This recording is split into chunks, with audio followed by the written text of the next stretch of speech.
llamaste, tú me escogiste. Tú me llamaste, tú me escogiste.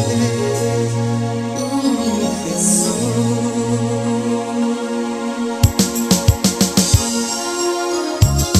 Porque tú nos llamaste, amado Dios. Porque tú nos escogiste. Tú nos llamaste para ganadores. Y hoy tus hijos te cantan. Hoy tus hijos te alaban. El ministerio de alabanza y adoración, herencia divina para ti, Señor Jesús. Aleluya, aleluya, aleluya. Gloria a Dios.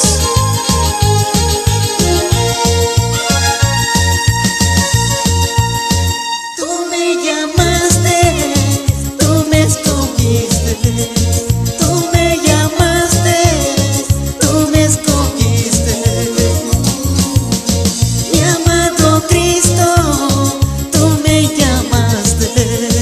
Mi amado Cristo, tú me llamaste. Te alabaré, te adoraré, te alabaré, te adoraré, te alabaré, te adoraré, te alabaré, te adoraré. Y con todo nuestro corazón, amado Dios, te alabaremos por siempre. Porque para eso tú nos llamaste. Para eso tú nos escogiste, amado Dios. Tu pueblo te alaba, Señor. Tu pueblo se regocija en tu presencia. ¿Cómo no alabarte? ¿Cómo no bendecir tu santo nombre, Jesús? ¡Aleluya! Tú me llamaste, tú me escogiste. Tú me llamaste, tú me escogiste. Mi amado Cristo, tú me llamaste.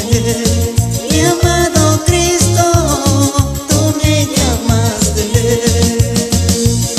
Te alabaré, te alabaré, te adoraré, te adoraré, te alabaré, te alabaré, te adoraré, te alabaré, te adoraré, te alabaré, te adoraré.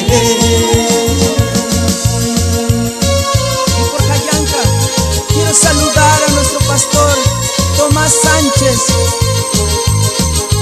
Sigue adelante, siervo.